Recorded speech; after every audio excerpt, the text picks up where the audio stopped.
군인이 되기 위해서 반드시 거쳐야 될 과정이 있습니다. 무엇입니까? 바로 훈련의 과정이죠. 여러분, 군대에 입대하면 제일 먼저 들어가게 되는 곳이 어디입니까? 훈련소입니다. 이 훈련소를 거치지 않고 바로 부대에 배치되는 그런 병사는 한 명도 없습니다. 다 훈련소에서 몇 주간의 훈련 과정을 거치고 부대에 배치를 받게 되는데, 왜 이렇게 반드시 훈련의 과정을 거치도록 만드는 것일까요? 그것은 간단하죠. 훈련을 받아야지 비로소 군인의 임무를 감당할 수 있기 때문인 것입니다. 여러분, 군인에게 그냥 총 한 자루 쥐어주고 군복을 입혔다고 해서 군인의 임무를 감당할 수가 있습니까? 아닙니다. 아무리 군복을 입고 있고 또 총을 들고 있다고 하더라도 훈련을 받지 않으면 군인의 임무를 감당할 수가 없는 것이죠. 훈련의 과정을 거쳐야 비로소 군인의 임무를 감당할 수가 있는 것입니다. 여러분, 이렇게 훈련의 과정은 너무도 중요하다라고 할 수 있는데, 여러분, 이것은 우리 그리스도인들도 마찬가지입니다. 여러분, 예수님을 믿으면 어떻습니까? 그냥 자동적으로 믿음이 팍팍 자라나고 하나님을 잘 섬기게 될 수 있죠? 아닙니다. 훈련을 받아야지 믿음이 자라나고 또 하나님도 잘 섬기게 될 수 있습니다. 훈련을 받지 못하면 아무리 오랫동안 믿었다고 하더라도 믿음이 자라나기가 힘들고 하나님을 잘 섬기기도 어려운 것이죠. 훈련을 받아야지 믿음이 단단하게 자라날 수 있는 것이고 또 하나님도 잘 섬기게 될 수 있는 것입니다. 여러분, 그래서 하나님께서는 사람을 세워서 사용하실 때에 반드시 먼저 무엇을 행하시는 것을 볼 수 있느냐?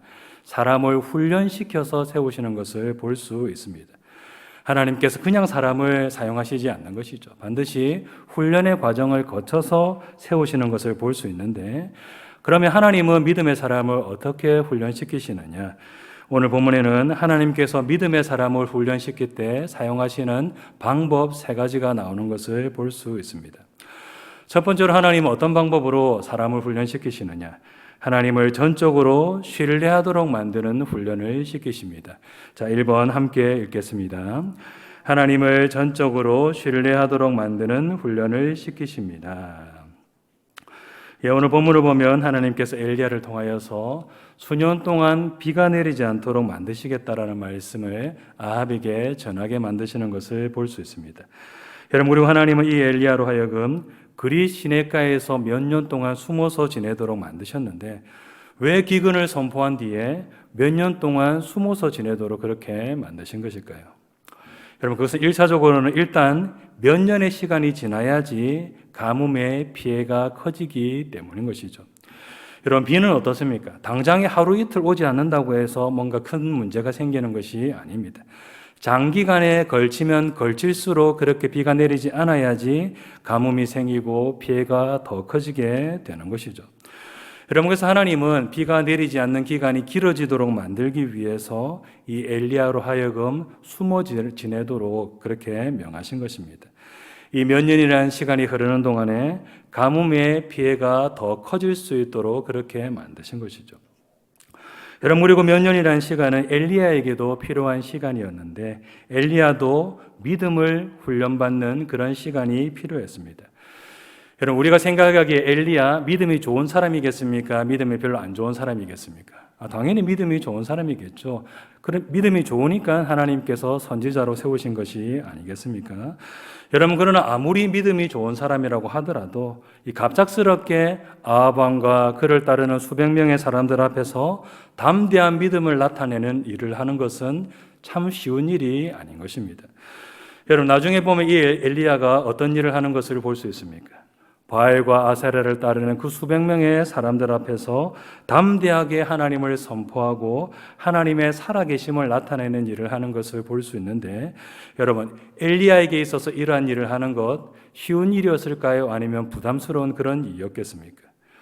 쉬운 일이 아니라 담대한 믿음이 필요한 부담스러운 일이었을 것이다 라고 우리가 짐작해 볼 수 있는 것이죠. 아무리 엘리야라고 하더라도 이건 참 부담스러운 일이라고 할 수 있는 것입니다.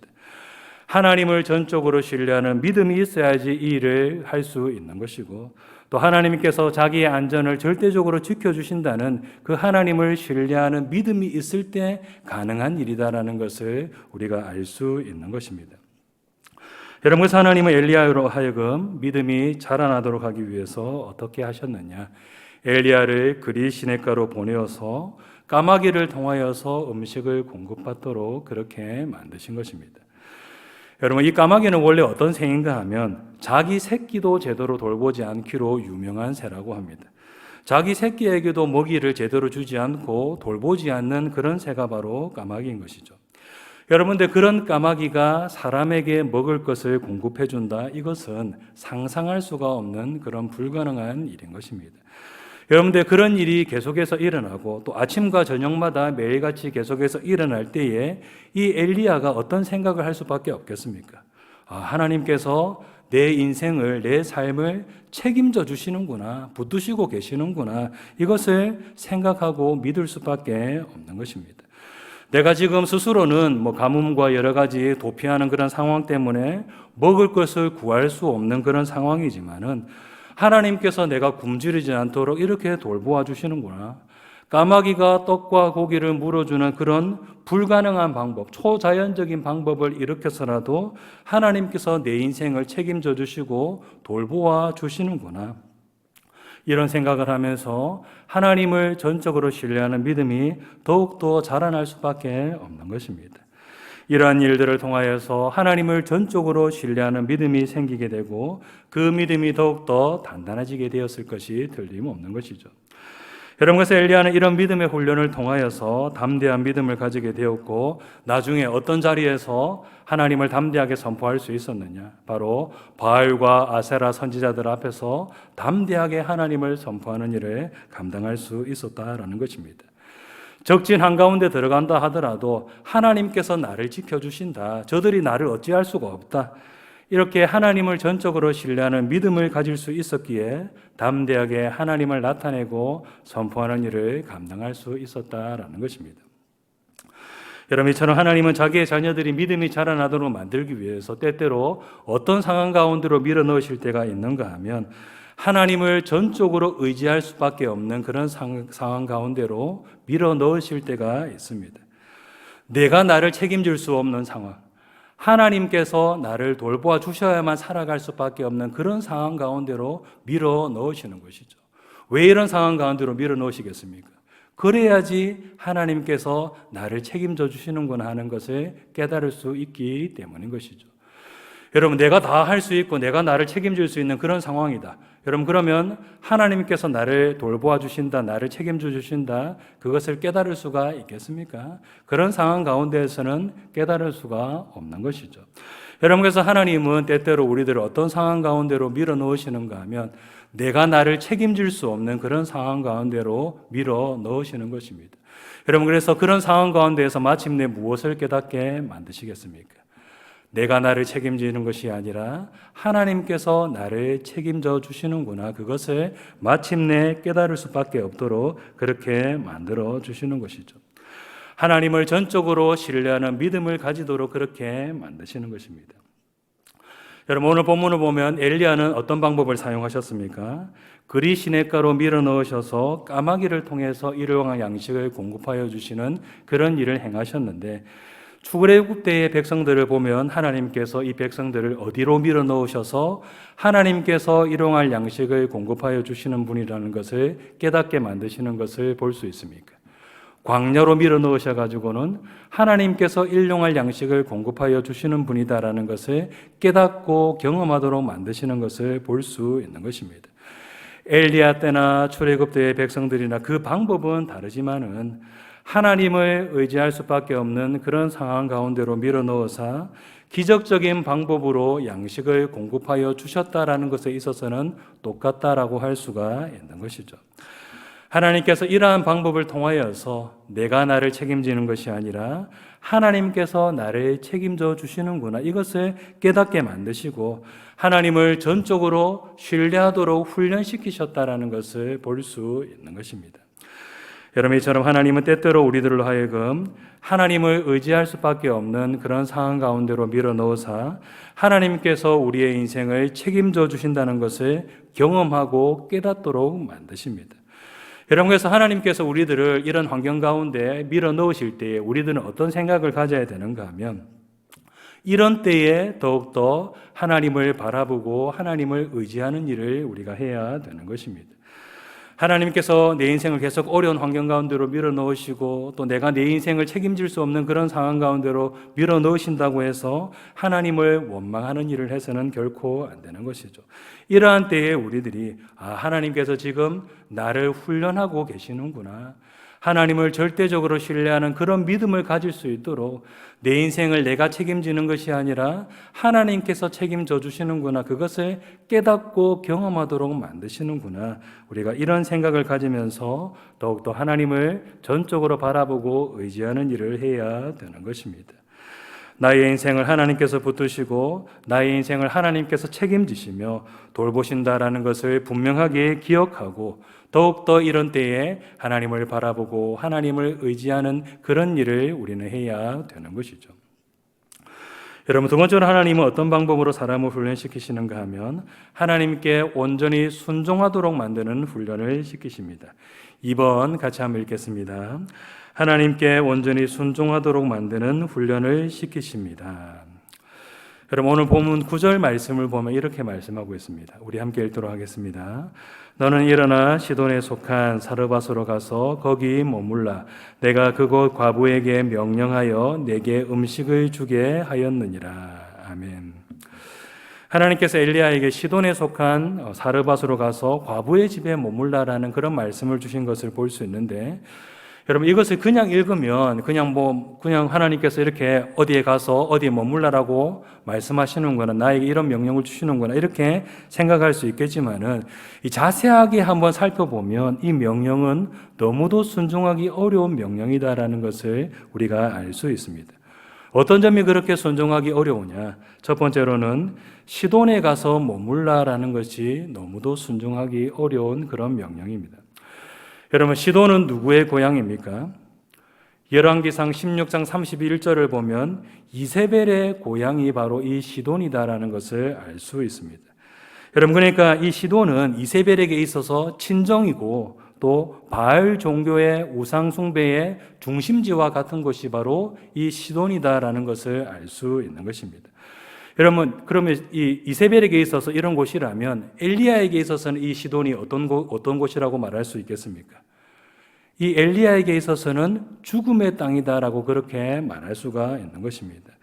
이 시돈이 이세벨의 본거지이고 또 우상 숭배의 중심지이기 때문에 이 시돈은 엘리야에게 있어서 죽으러 가는 땅과 다를 바가 없는 것입니다. 이 엘리야 보고 이 시돈으로 가라고 하나님께서 명령하시는 것은 마치 사자머리에 머리를 디밀고 나 잡아 잡수하라고 그렇게 말하는 것과 똑같은 일이다라고 말할 수가 있는 것입니다. 여러분들, 그런 땅에 적진의 한가운데 본거지에 들어가서 숨으라라고 그렇게 말씀하고 있으니 참으로 순종하기 어려운 명령이다라고 할 수 있는 것이죠. 여러분, 두 번째로 하나님은 엘리야에게 과부의 집에 가서 머물라라고 말씀하셨는데, 여러분, 이것도 엘리야의 입장에서는 어떻습니까? 참 순종하기 어려운 그런 명령입니다. 여러분, 이스라엘 사람들은 이방민족 사람들을 어떻게 생각합니까? 이방인들을 너무도 미워하고 싫어하죠. 이방인과 함께 하는 것도 싫어하고 이방인과 함께 밥을 먹는 것도 싫어하고 그들을 부정하게 여기면서 함께 있는 것을 너무도 좋게 생각하지 않습니다. 여러분들, 이방인의 집에 가서 머물라고 하는데 하필이면 또 이방인 중에서도 누구의 집에 머물라고 하고 있습니까? 과부의 집에 머물라라고 말씀하고 있습니다. 여러분, 여기서 말하는 과부는 나이가 많은 과부입니까? 아니면 젊은 과부일까요? 오늘 본문을 보면 어린 아들을 두고 있는 젊은 과부다라는 것을 우리가 알 수 있습니다. 여러분, 그러면 선지자 보고 젊은 과부의 집에 들어가서 거기서 유하라, 숙식을 해결하라, 이런 명령을 주셨을 때 이 선지자 엘리야의 입장에서 순종하기가 쉽겠습니까? 어렵겠습니까? 상당히 순종하기 쉽지 않은 그런 명령이라고 할 수 있는 것이죠. 예를 들어서 오늘날 어떤 목회자에게 앞으로 저 과부의 집에 들어가서 거기서 숙식을 해결하면서 목회 활동을 하도록 하여라라는 그런 명령을 주셨다라고 한번 생각해 봅시다. 바로 와닿죠. 예. 그러면 이 목회자의 입장에서, 젊은 목회자의 입장에서 어떻게 할 수밖에 없겠습니까? 참 순종하기가 어려운 것이죠. 하나님, 저 목회길 막을 일이 있습니까? 아무 일이 없다고 하더라도 사람들이 이상하게 생각하면서 저를 오해할 것입니다 라고 하면서 순종하기가 너무도 힘든 그런 말씀이라고 할 수 있는 것입니다. 여러분, 이렇게 하나님은 참으로 엘리야에게 순종하기 어려운 명령을 주셨는데 이 엘리야는 어떻게 하였습니까? 그 명령에 그대로 순종하는 일을 하였습니다. 여러분, 그리고 엘리야가 하나님께 순종하는 일을 하였을 때에 하나님께서 어떤 역사를 일으키신 것을 볼 수 있습니까? 거기서 머무는 동안에 음식이 떨어지지 아니하고 또 기름이 떨어지지 아니하도록 놀라운 기적을 일으키셨다라는 것을 볼 수 있는 것이죠. 오늘 보면 16절 말씀을 우리 함께 읽도록 하겠습니다. 여호와께서 엘리야를 통하여 하신 말씀같이 통에 가루가 떨어지지 아니하고 병에 기름이 없어지지 아니하니라. 아멘. 엘리야의 순종과 사르밧 가부의 순종이 만나서 놀라운 기적의 역사가 일어났다라는 것을 볼 수 있습니다. 여러분, 엘리야만 순종한 것이 아니라 이 사르밧 가부도 어떤 순종을 하였습니까? 마지막 남은 가루와 기름으로 선지자를 먼저 대접하라는 너무도 순종하기 어려운 명령에 순종하였습니다. 이제 마지막 남은 것 이제 먹고 죽으려고 하고 있는 그런 상황인데 그런 상황 가운데에서도 이 사르밧 가부는 어떤 일을 하였느냐? 선지자부터 먼저 대접하라는 참으로 이해가 되지 않고 순종하기 어려운 명령에 순종하였습니다. 여러분, 이렇게 엘리야도 순종하였고 사르밧 가부도 온전하게 순종하는 일을 하였는데 그 순종과 순종이 만났을 때에 어떤 역사가 일어나도록 하나님께서 만드셨습니까? 놀라운 기적의 역사가 일어나도록 만드신 것을 볼 수 있는 것이죠. 순종하기 너무도 어려운 명령이지만은 순종하면 이렇게 놀라운 기적이 일어난다는 것을 하나님께서 엘리야와 사르밧 가부에게 가르쳐 주셨다라는 것을 볼 수 있는 것입니다. 여러분들도 마찬가지입니다. 하나님께서 주시는 말씀과 명령이 너무도 이해하기 힘들고 또 순종하기 어려워도 그 명령에 순종하면 하나님께서 어떻게 하여 주시느냐? 놀라운 기적의 역사가 일어나도록 만들어 주시는 것입니다. 우리가 이해하기 힘들고 또 순종하기 힘들다고 해서 순종의 한 걸음을 내딛지 않고 그냥 제자리에서 머뭇거리면서 가만히 있어서 그렇지, 가만히 있어서 아무런 역사가 일어나지 않는 것이지, 순종의 걸음을 한 걸음씩 걸어 나가면 하나님께서 어떤 역사를 일으켜 주시느냐? 놀라운 기적의 역사가 일어나도록 만들어 주시는 것입니다.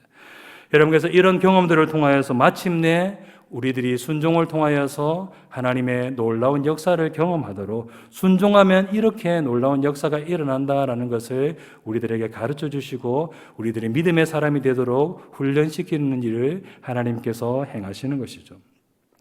여러분, 그러므로 우리들은 어떻게 해야 되느냐? 순종하기 힘든 하나님의 말씀이라고 할지라도 하나님께 순종하는 일에 열심을 내어야 되는 것입니다. 이해하기 힘들고 순종하기 어려운 그런 말씀이라고 할지라도 하나님께 순종하면 하나님께서 기적이 일어나도록 만드신다. 우리의 그 작은 순종을 통하여서 놀라운 역사를 일으키신다라는 것을 바로 알고 하나님께 온전히 순종하기 위해서 힘쓰는 삶을 우리들은 살아가야 되는 것입니다. 여러분, 세 번째로 하나님은 어떤 방법으로 사람을 훈련시키시느냐? 고난을 통해서 사람을 훈련시키십니다. 3번 같이 한번 읽겠습니다. 하나님은 고난을 통해 훈련을 시키십니다. 여러분, 오늘 본문을 보면 매일 양식을 공급하여 주시는 그 하나님의 놀라운 기적을 체험한 뒤에 이 엘리야와 사르밧 가부에게 어떤 일이 일어났음을 볼 수 있습니까? 사르밧 가부의 어린 아들이 갑작스럽게 죽어버리는 그런 비극적인 일이 일어난 것을 볼 수 있습니다. 여러분, 이 사건이 일어나기 전까지만 하더라도 오늘 본문을 보면 분위기가 참 어떻습니까? 너무도 좋은 것을 볼 수 있습니다. 하나님께 순종했더니 대기근 가운데서도 하나님께서 매일같이 양식을 공급하여 주시더라. 여러분, 여기서 오늘 본문이 딱 마침표를 찍었더라면 얼마나 좋았겠습니까? 여러분, 근데 안타깝게도 어떤 일이 일어나고 말았습니까? 너무도 고통스러운 일이 일어나고 만 것이죠. 여러분, 어린 아들이 죽게 된 이 사르밧 가부도 과부이지만은 엘리야의 입장에서도 참 이런 일이 일어났을 때 어떠하였을까요? 심히 난처하고 괴로운 마음이 들었을 것입니다.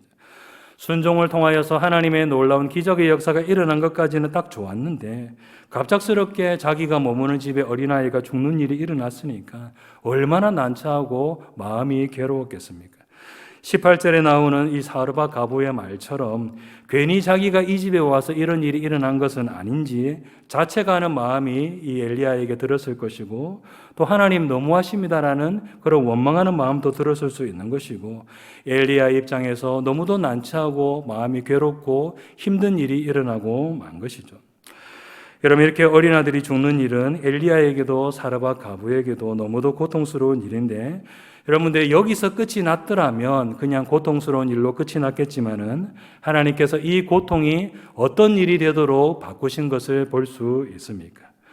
죽은 자도 살리시는 하나님의 놀라운 능력을 체험하게 되는 그런 일로 바꾸셨다라는 것을 볼 수 있습니다. 오늘 보면 22절에서 24절 말씀을 우리 함께 읽도록 하겠습니다.